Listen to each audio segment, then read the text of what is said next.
The moment your speech ended last night, the Associated Press put out an item that read that President Obama's speech was about defending the first war launched on his watch.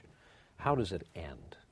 Well, first of all, I think it's important to note that we've had two wars on my watch.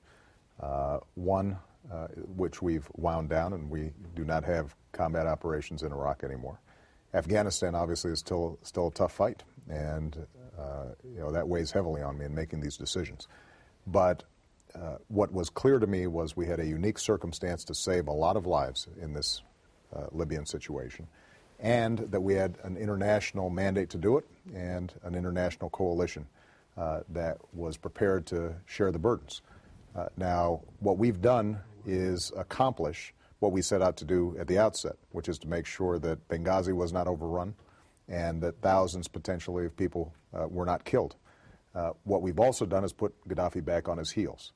At this point, in addition to maintaining a no-fly zone, protecting civilian populations, we also have political tools, diplomatic tools, sanctions, freezing his assets, all of which continue to tighten the noose. And so our expectation is that as we continue to apply steady pressure, not only militarily but also through these other means, that Gaddafi will ultimately step down. What if it doesn't work? What if the rebels find themselves bogged down? This becomes protracted. Well, keep in mind that what we've already done is transitioned so that this is now a NATO and international mission. Our role is to provide support, intelligence, jamming capabilities, refueling capabilities.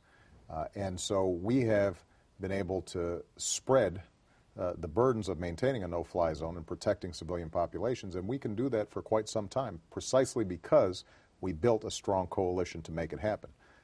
But Gaddafi's been greatly weakened. He does not have control over most of Libya at this point. And so for us to continue to apply this pressure, I think will allow us the space and the time to forge the kind of political solution that's necessary. How do you not offer the rebels direct assistance of some sort? Well, we will be providing them direct assistance. Military? Secretary Clinton was in London for a conference today at which multiple countries pledged to provide assistance. Most of the assistance initially is going to be non-lethal assistance, so humanitarian aid. They may need communications equipment. They may need medical supplies, potentially transportation.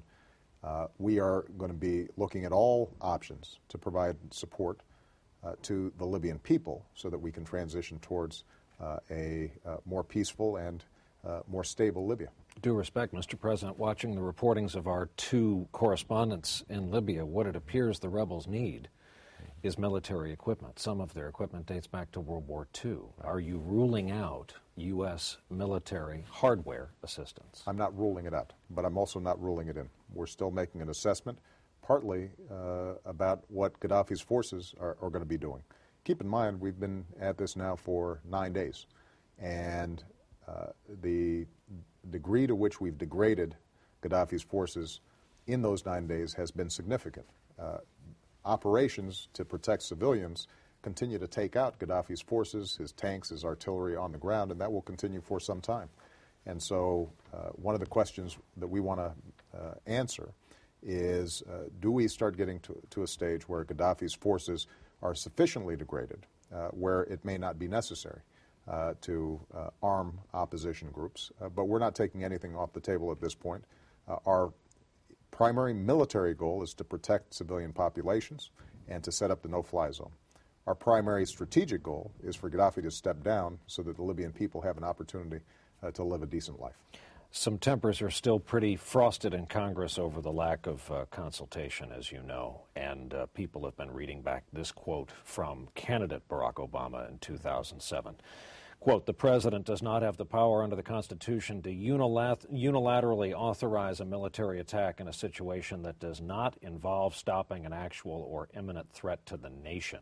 History has shown us time and time again military action is most successful when it is authorized and supported by the legislative branch." What happened in this instance? Well, keep in mind that we had to move quickly to save lives. Gaddafi's forces were on the edge of Benghazi. I consulted with a bipartisan group, including the Speaker of the House, including the Republican leader in the Senate, and made sure that they knew this was a possibility that might take place, but we might have to move quickly. Now, since that time, we've had extensive consultations with Congress, and the key point here is that this is not a situation analogous to Iraq, in which we are devoting ground troops and a long, protracted battle that puts American lives at risk. Obviously, there are always costs and risks involved in war, as I indicated, but for us to take this limited action, limited both in time and scope, to ensure that potentially thousands of people were saved in a neighborhood that could be profoundly destabilized. Libya borders on Egypt and Tunisia, two countries that are going through peaceful transitions, and we have a huge stake in making sure that those are successful, I think was the right thing to do. And 3 weeks from now, if a member of your circle makes an impassioned case to do the same in Syria, to finally decouple it from Iran, what do you do? Well, as I indicated last night, I think it's important not to take this particular situation and then try to project some sort of Obama doctrine that we're going to apply in a cookie-cutter fashion across the board. Each country in this region is different. Our principles remain the same. We want to make sure that governments are not attacking their own citizens. We believe in core fundamental human rights like freedom of speech and freedom of assembly. We want governments that are responsive to their people, and so we'll use all our tools to try to accomplish that. But Libya was a unique situation where a limited military intervention that had a strong international mandate and strong international participation could make the difference, life or death difference, for a lot of people. And in that situation, it made sense. That does not mean that somehow we are going to go around trying to use military force to impose or apply certain forms of government. And there are going to be some tough things that happen in that region over the next several months and years potentially, because there's a series of forces that have been unleashed, many of which I think over the long term will turn out positively, but it's going to be a bumpy ride. And what America needs to do is to make sure that we are a positive presence in the region. We're sending the right messages about the outcomes we'd like to see: more democracy, more freedom, more stability, but we may not be applying the same tools in each country in every case. But because, Mr. President, you did choose your words so carefully in last night's speech, and you laid out what seems to be this new standard of a threat to U.S. interests and values, then by that standard, what about Bahrain and Yemen and Sudan and the Ivory Coast, for that matter? Right. Well, in each of those countries, keep in mind we've got very clear policies. I mean, let's take the Ivory Coast, Cote d'Ivoire. You've got a situation there where a guy, the previous president, lost an election. He had international observers. Everybody knows that he lost the election. He's now using his thugs to try to stay in power and intimidate the opposition and the duly elected president. In that situation, we are applying a whole range of diplomatic forces and trying to organize with African countries and neighbors to isolate this guy, to encourage him to leave, to put pressure on him. So there are a whole range of tools available, but that doesn't necessarily mean that the military tool is the one that we're going to use. So the point I tried to make yesterday is this: when it comes to a potential direct attack against the United States, one of our allies, an attack on U.S. troops anywhere in the world, there we unilaterally and unequivocally preserve the right to use force to defend our core interests. But there are going to be a whole range of other situations where we do have an interest. We'd like to see a particular outcome, but on balance, the costs and benefits of military intervention don't make sense. And you've got to look at each particular situation to say, given the toolkit that we have, given the cost and risk of military intervention, given the possibility that we may be able to apply diplomatic pressure in this situation, or political pressure or economic sanctions, and that might have a better outcome, let's figure out in that particular situation what we do.